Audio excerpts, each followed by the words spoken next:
This podcast contains potentially adult language, adult themes, definitely drinking, and possibly sexual context. Listener discretion is advised.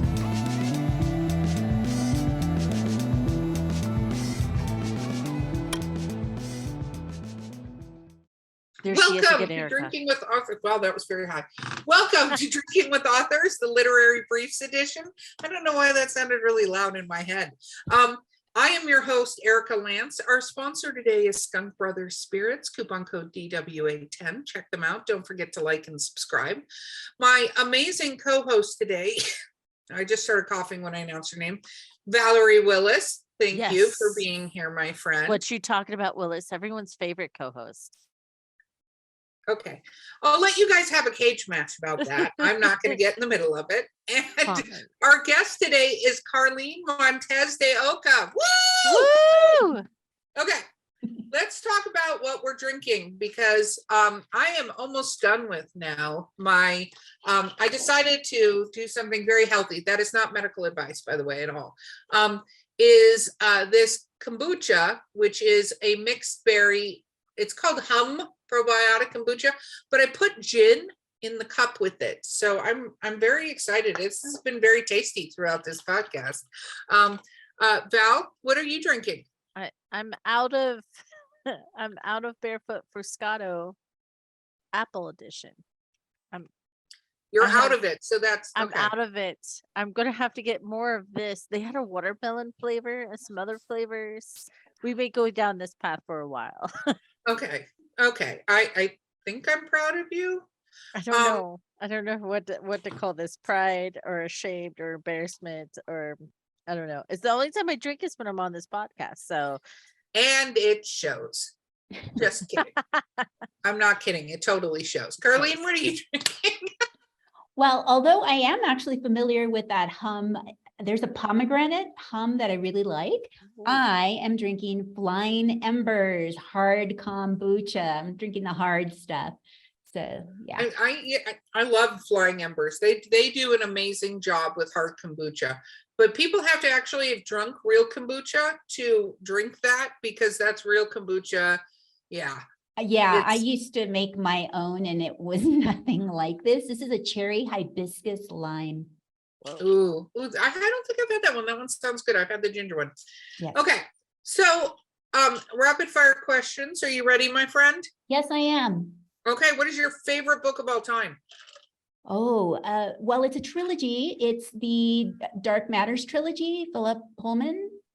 You know, the Golden Compass. I forget the other two, but yes, right. I love those books. Why is it your favorite book of all time? I think because it's an interesting kind of what is the genre? It's fantasy, but it also asks really deep questions, or at least it puts them in front of you. I remember, I don't want to give too much away, but I remember they had a character who was God, and the way, like the actual God. And the way they portrayed him, I was so blown away. So I'm gonna go with that trilogy. I like it. What is your least favorite book? My least favorite book? Gosh, I can't even picture it because I only read books that I really love. And if I don't like them within the first 100 pages, then it's like, forget it.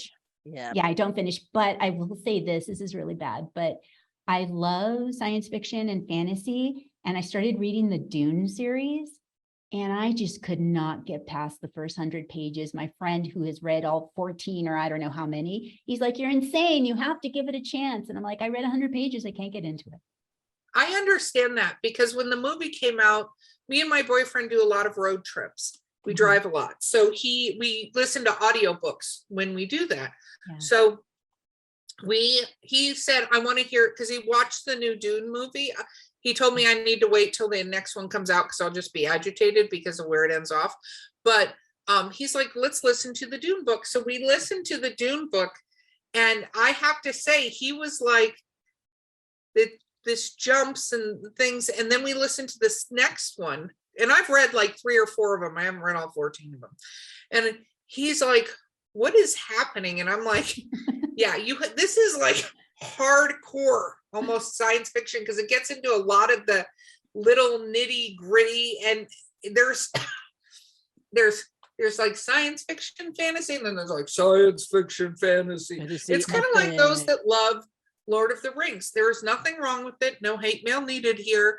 But there is a lot of fucking walking in that book. And there's a lot of trees in that book. And a lot, like, it is not a small, like. I was going to say a minute ago that Dune is sort of like the science fiction Tolkien. It is the science fiction Tolkien. It is. Yeah. It's just not bad if you're into that, but they're big books. They're big, long books. Not but everyone is meant to read epic anything. It takes a special person. That's a good quote. You should copyright that quote. Make a t-shirt. Yeah. And the Tolkien Society goes after us. No, that's okay. We'll hard pass. No. What is your what book do you think they took and made into a good movie or TV series where you think they did a good job with it? Well, okay, we're revisiting this. I love Lord of the Rings. I love it. I usually see the whole trilogy once a year. And I think what I love about it too is, well, I like Peter Jackson and I usually like things that he does. But I think especially with the world being what it is, I'm very fascinated with good and evil. And whenever I need to feel like, okay, things are better, that good will prevail. Outweigh evil. Yeah, will prevail. I watch that series because it's sort of like, but I love the books and I love the movie. Yeah, no, Awesome. I agree. I love I do too, but I have the extended ones, like the super I have the extended ones. Mm-hmm. Yeah. So really that's like 3 days worth of your life if you watch it. It is, but it gives me the motivation to go on. Yeah, no, I totally get it. What book to movie or TV show do you think, and I say TV, but I mean streaming too, do you think they just did an absolutely terrible job? Wow, I should know that because I watch so much. They did a terrible job. I'm drawing a blank at the moment. But I feel like it's one of those things that is going to just stick in my mind, and I'm going to have to tell you what that is a little bit later on. That's fine. You can email me. People have done that before. They've changed their answers too. They're like, hey, change it. I'm like, you realize I can't do that like into the recording that exists. I cannot be like during this segment at this time. Carlyn said blah, but what she meant was blah. I just thought of it. I did not like the adaptation, or at least I was very disappointed in the adaptation of Where the Crawdads Sing. I have not seen that, but I just finished that book on an I audio heard book. a lot of people aren't happy with the adaptation because it gives it a different vibe than what it was supposed. The book is marvelous though, for sure. It's Absolutely. a great read. Absolutely. And I agree with that. That is exactly, I was trying to look at it going, what is it that I don't like? What is it? And it is the vibe. It's completely different. Yeah. Yeah. The underlying message shifted hard to the left, and you're like, no, it's supposed to be way over to the right. Right. And I don't really want to say what happens, but there was a bit of a change at a crucial point that I thought, why is that not in there? So, yeah. It depends on who did the adaptation, I suppose. Again, it goes through that, and there are certain stories you can tell, but I'm going to watch it at some point. I'll bring it up on the show because I told my friend who started reading the book, and she's like, I really don't like it. And I'm like, everybody's talking about this damn book. I guess I'll read it. I did try to read 50 Shades, but only got like 6 sentences in because it was fucking terrible. But I was like, okay, I have the book. I'll listen to it. I have tons of drives, which I really like the audio book. They did a really good job with it. And then I'm like, I'll watch the movie and I'll let you know if you should, because she's like, should I watch the movie? And I'm like, well, I'll watch the movie and let you know if it's even close to the book. But now I'm going to go into it knowing that it's not. And that's sad because that was a really fun story. It was. It was a bit of an adventure kind of vibe to it, because you're just clamoring to get to the. I don't want to say anything because I know. No, don't say anything. You'll give it all away. I'm gonna leave it alone. Go read the book or listen to the audiobook for sure. For those. Yeah, the audiobook is really amazing. Okay, that's a question. Do you like to listen to audiobooks? I do. The problem with audiobooks, well, if I'm on a trip, I listen to podcasts all the time, but audiobooks, if I'm on a trip, I will, but I feel that your attention will be diverted by something's happening over here with this car, or I just hit a stop sign, or, what's up there. And then I miss a lot. So that's why I don't like audiobooks, because at least with a book, I sit down and I'm totally focused on reading. And I love sentences. I love words. So I'm looking at the word and then I read the sentence over again thinking, wow, look at these words and look at how they were put together and look how they sound. So I get a lot more appreciation from actually reading. If it's something I already know and I don't really care that much about, I'll listen to it on audio.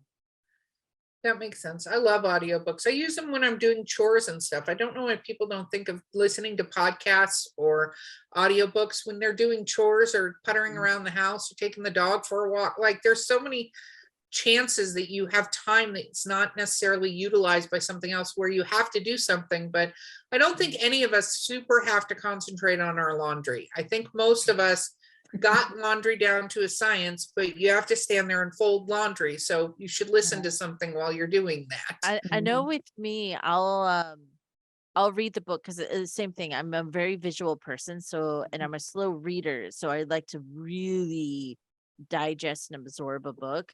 But if I've read it before, I'll get the audiobook just to revisit those moments. Mm-hmm.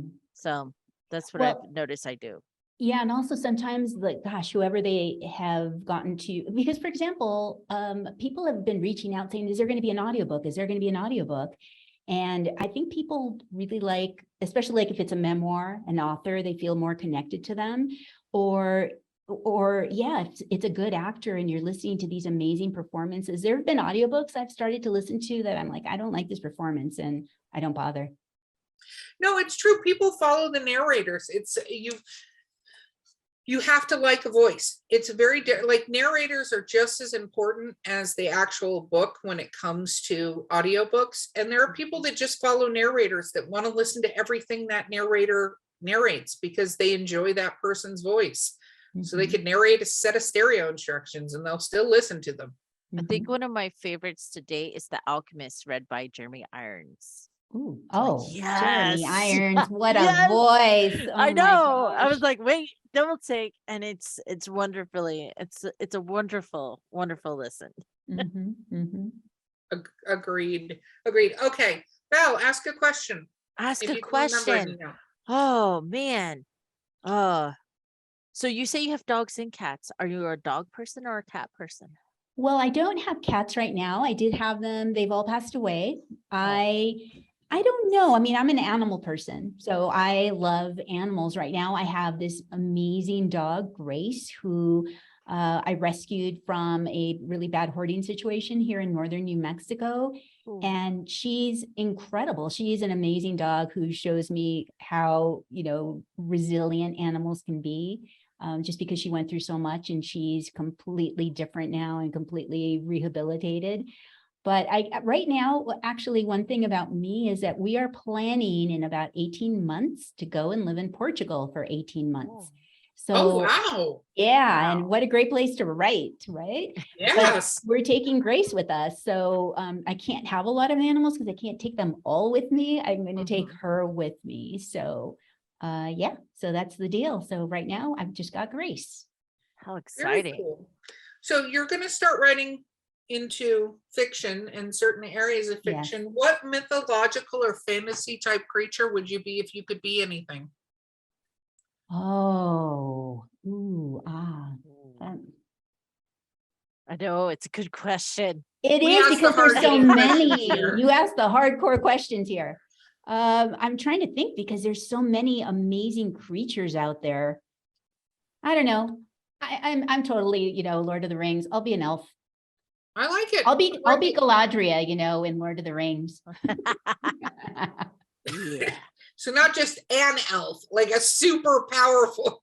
Yeah, but the Latina version, right? Yeah. I love it. Very cool. Okay. What about what is a weird food combination? A weird food combination? Okay, yep. Well, I'm a vegan. So, but when I was a kid, well, it's not a combination. Oh, no, it's a combination. My mother used to like, sometimes open cans of Spam. So like Spam and spinach and be like, ugh. That's one you like to eat? No, I think you said a weird food combination. That you like to eat. I was like, that sounds terrible. I didn't hear that you like to eat. I thought that was weird. Sorry, she forgot that part. What's that? I forgot that part. She forgot that part. She was thinking it, but the rest of us couldn't hear it. I'm going to just finish off my kombucha and gin. Yeah. Okay, so a weird combination that I like. Yeah. Gosh, I don't know if these are weird or not. Try us. Weird. I don't know everything. I mean, I don't know that it's weird. What can I tell you? I don't know. I like peppermint and chocolate. I like peanut butter and chocolate. I like, I don't know, anything with chocolate chips. Okay, well, I made some muffins the other day with chocolate chips in them, which were zucchini muffins with chocolate chips. How's that? Oh, there you go. That's a good combo. Okay. That's not. I do like a good zucchini bread. Yeah. Oh, in fact, my friend just gave us a zucchini that's literally like this big. It can double as a weapon. And we made zucchini bread twice and we've used about this much of it. So more zucchini bread to come. That is awesome. Started adding zucchini to my pasta lately, and it's freaking awesome. You can make actually zucchini pasta. We have one of those things that make it, spirals. I'm debating hard on it. But I don't know if the kids are already rebelling that vegetables have shown up in weird places. Oh, yeah. Well, in zucchini bread, though, it's hidden. It's totally hidden. Nobody kind of gets it. I have a really good recipe I found online. It was amazing. We will have to. Val, you're supposed to be answering a question. Oh, I'm supposed to be asking questions. That was my combination. Their combination. I was curious. I wanted to know more. Stop hugging the bottle of wine. It's weird. I'll put it away. It's people watch these videos. I wonder what they're thinking. So probably listening, going, "Oh, interesting." They watch the videos and go, "These guys are so weird." I never promised to be normal. Okay. That's true. It's true. So it sounds like you get to travel a little bit. Is there a place that you still haven't been to that you want to go to? I would love to go to Africa. That's the place that I always dreamed I would go first because animals, I would love to go there and I haven't. And certainly COVID has put a bit of a damper on those things. I haven't traveled during COVID, but now we're hoping, to just be very safe and just get out there and go to Portugal. But I would love to, I would just love to go to Africa. Is there a certain animal you'd hope to see while you were there? Oh, yeah. Because they have such a huge. And animals are in different areas of the country. So, God, wouldn't it be the best? I mean, I'm totally obsessed with Jane Goodall and Diane Fossey and those people. So gorillas and chimpanzees, but especially gorillas that you would actually be able to somewhat get close to them would be pretty fantastic. So I went to Cape Town. And the animals are so close there all the time. Like there's this whole beach that you can walk down. You're walking through the penguin area where they live and seeing all the penguins because there's a ton of penguins, which I didn't know. You're not allowed to take them home. I got instructed to that, by the way. Just FYI, warning you in case you get excited not touch like the I penguins. did. They won't let you take the penguins home, but they're literally, you're right there. It's not like a sanctuary, just they're there. Mm-hmm. And it was amazing. Sea lions and walruses, all these huge, creatures just everywhere. And they have giraffes and like a lot of the resorts and stuff have the animals that come right outside, and it's beautiful. Yeah, I mean, the closest I did go to Belize once, and I remember we were in Belize, but it was Guatemala, and I don't know if you've heard of Tikal, where it's all the ancient pyramids are incredible. Oh, yeah. And the thing was, it was 5 a.m, and all of a sudden, I literally thought King Kong was outside our window. I'm like, what is happening? It sounded like, all these, and you open it and there are all these howler monkeys just right out the window hanging around. And they're loud. The sound, it's a roar.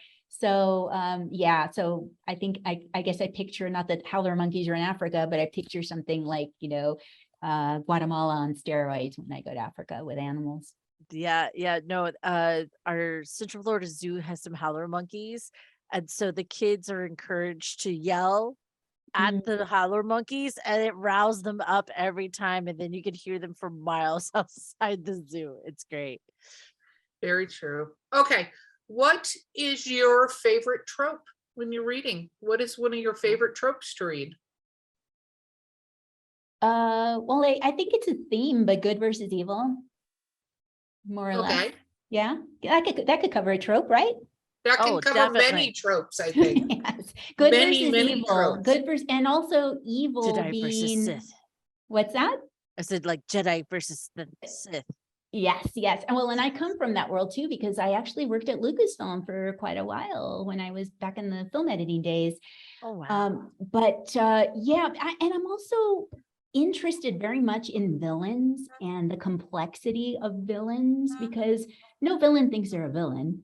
They think they're probably a nice guy or a nice gal. And I'm always just, when a movie or book just covers that and they do it so well, so you're sort of maybe even siding with the villain.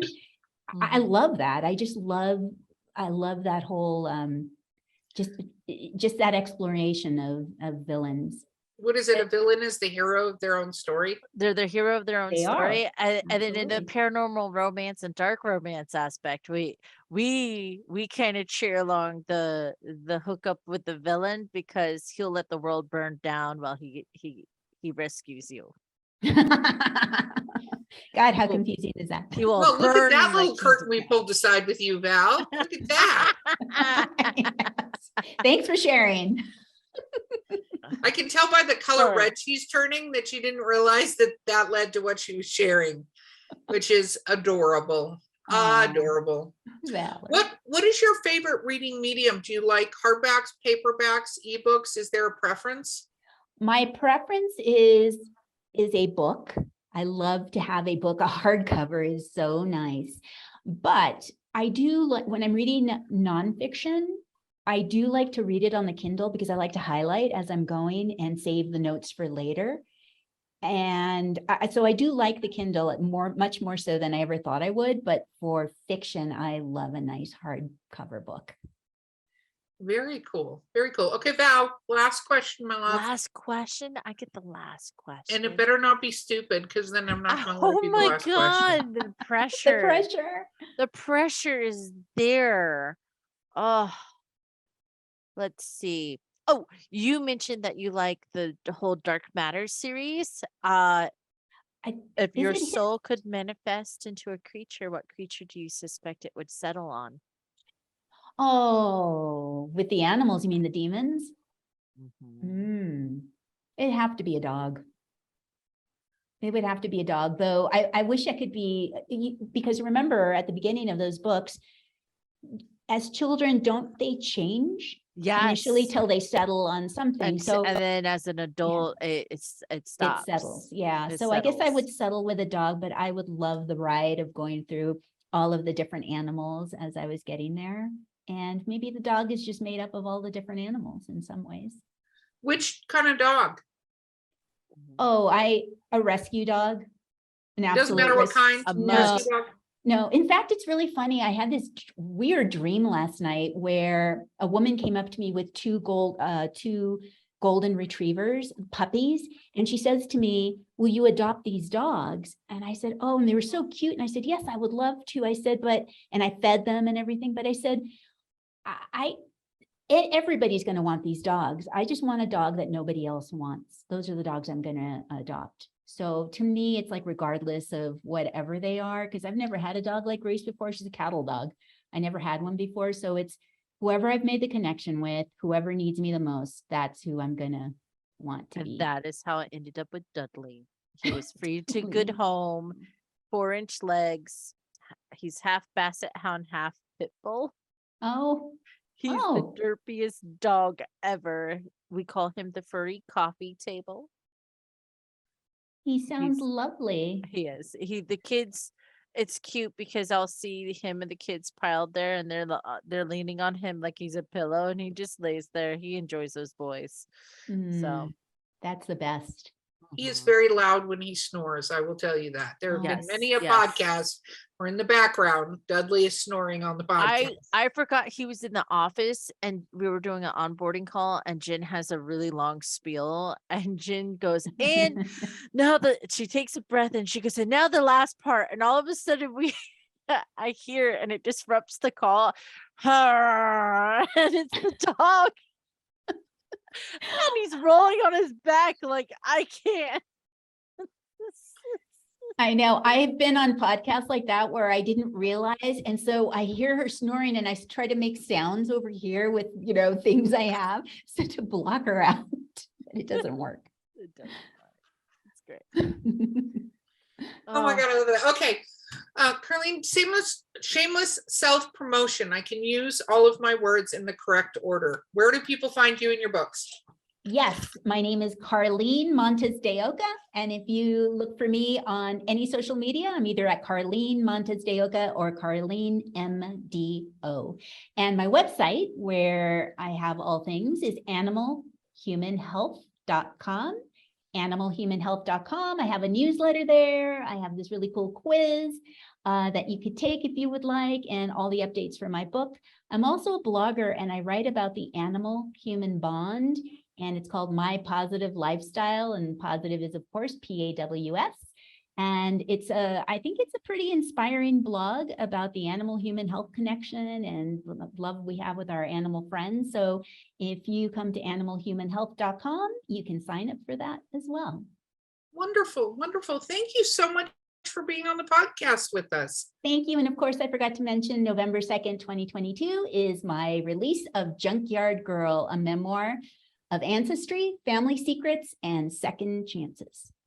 Yes, yes. And absolutely, if you listen to the first episode, you know why you have to read that book. It's very, very, very cool story. Okay, guys, this has been Drinking with Authors, the Literary Briefs edition. I have been your host, Erica Lance. My co-host today has been the amazing Valerie Willis.